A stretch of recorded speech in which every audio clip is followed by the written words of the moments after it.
Comment se connecter à la pleine lune? Depuis la nuit des temps.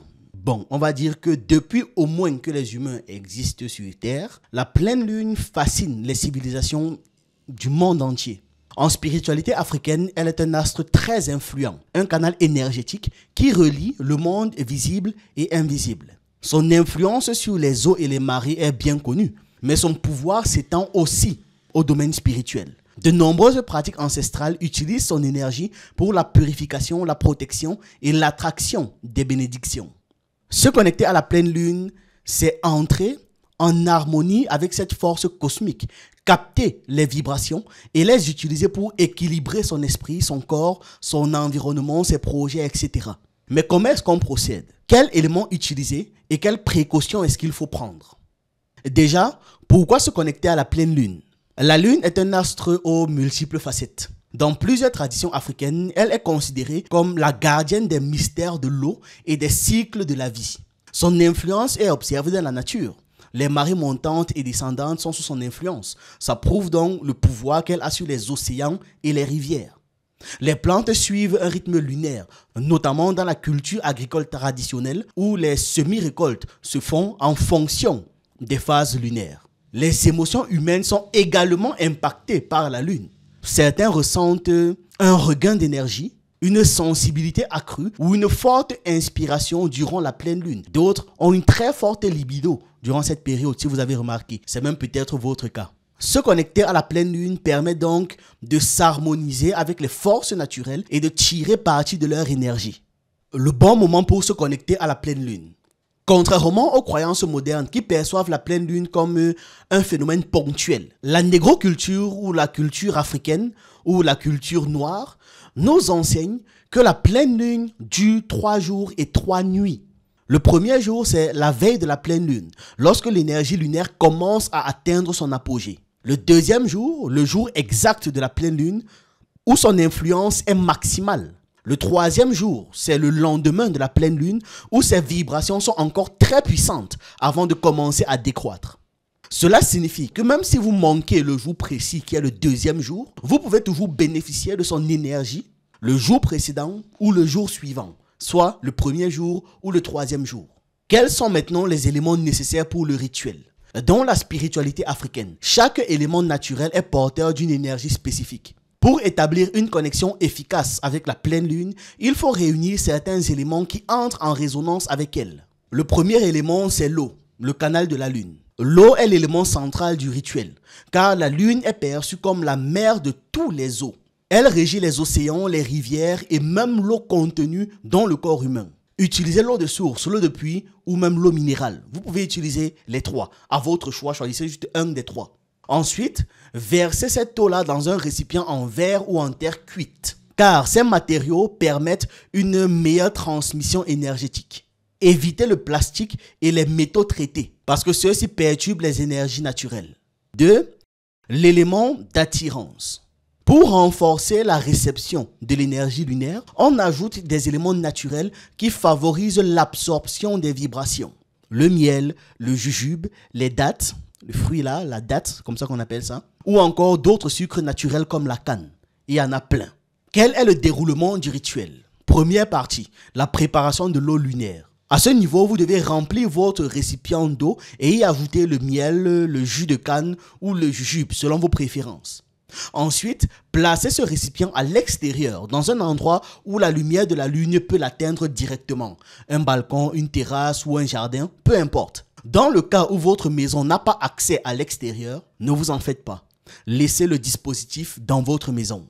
La deuxième partie du rituel, c'est la connexion avec la lune. Une fois l'eau exposée, il est temps d'entrer en contact avec la pleine lune à travers un rituel de parole et d'intention. C'est-à-dire, tenez-vous face à l'eau et observez la lune dans le ciel directement, ou alors regardez le reflet de la lune à travers l'eau. Donc, soit vous fixez le seau en regardant la lune qui se reflète dans le seau, dans le récipient, soit vous regardez directement la lune. Ensuite, prononcez une incantation pour demander à la lune de charger l'eau en énergie. Exemple d'incantation, vous pouvez modifier en fonction de vos besoins spécifiques. Toi qui es eau, je t'imprègne des éléments d'attirance afin que tu puisses capter toutes les énergies de la lune. Que tu sois chargé de sa force et que tu me la transmettes lorsque je me laverai avec toi. Parlez avec sincérité et clarté. Si vous pouvez utiliser cette incantation dans une langue africaine, c'est parfait. Sinon, utilisez la langue que vous maîtrisez le mieux, tout simplement. Le pouvoir des mots est essentiel dans ce rituel. Si vous souhaitez, fermez les yeux et méditez en imaginant l'énergie de la lune comme ça qui pénètre dans l'eau.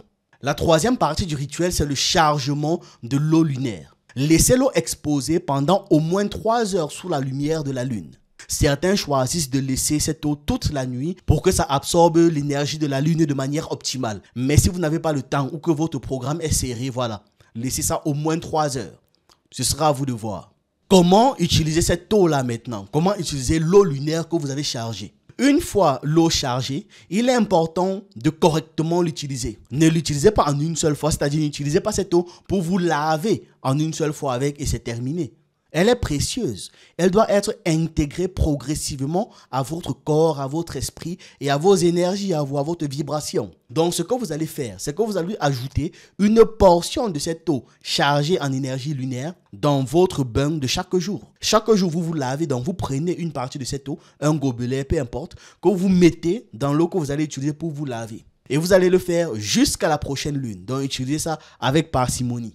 Économiser de telle sorte que ça puisse tenir les 29 jours jusqu'au prochain rituel et jusqu'à la prochaine pleine lune. Ça va permettre comme ça d'imprégner progressivement votre corps et votre esprit de son énergie, de l'énergie de la lune.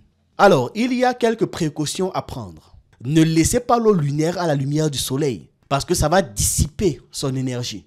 Donc, faites en sorte de récupérer votre seau avant que le jour ne se lève. N'attendez pas 6 heures. Faites-le 5 heures. Bon, ça dépend des villes ou des pays où vous êtes. Mais 4 heures, je pense que vous pouvez déjà récupérer. Dans la plupart des pays du monde, à 4 heures, il fait encore nuit. Or, à 5 heures, dans certains pays, le jour se lève déjà. Évitez toute pollution sonore ou émotionnelle pendant le rituel. Soyez dans un état calme de concentration. N'attendez pas vous être disputé avec votre frère, votre conjoint, votre ami et faire le rituel et penser à la dispute. Non, c'est très mauvais.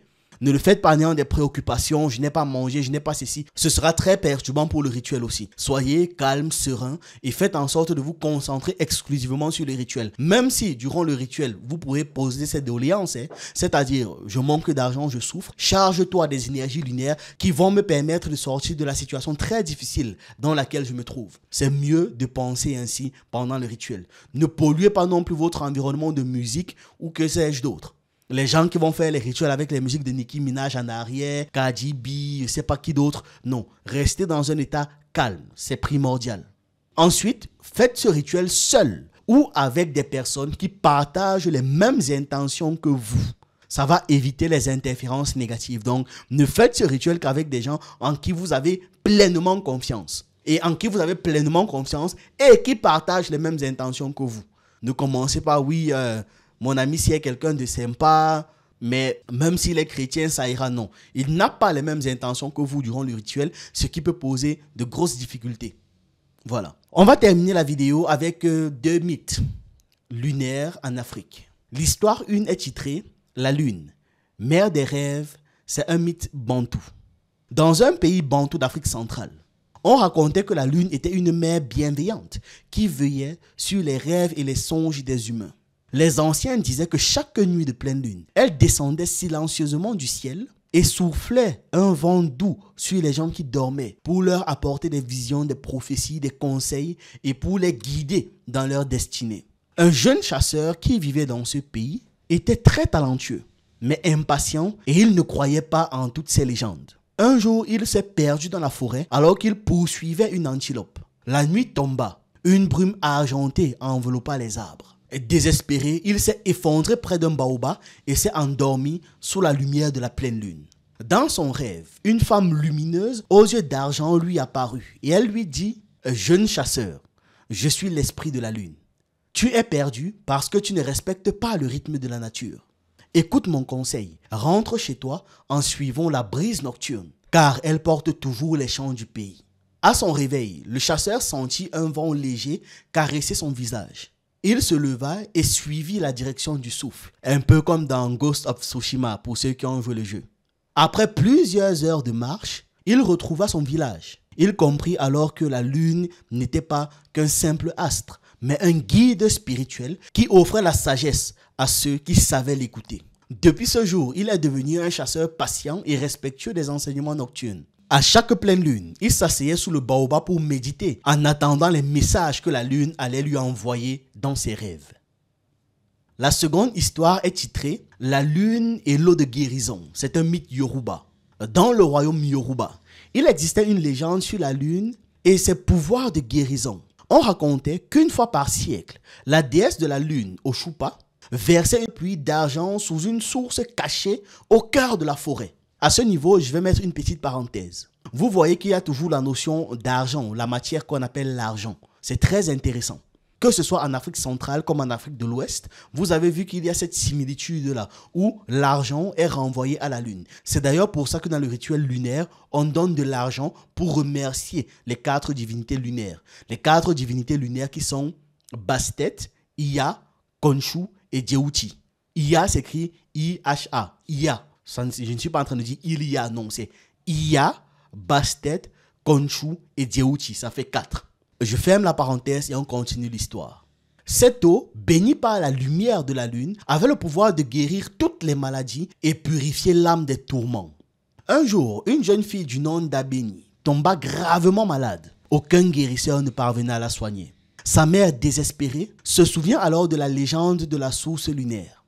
Mais le voyage jusqu'à cette source était dangereux, car elle était protégée par un serpent mythique.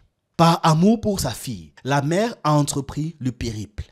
Pendant 3 jours et 3 nuits, elle marcha à travers la jungle, guidée par la lumière de la lune. Lorsqu'elle atteignit enfin la source, le serpent géant, mystique, se dressa devant elle, sifflant un air menaçant. « Pourquoi viens-tu troubler les eaux sacrées ?»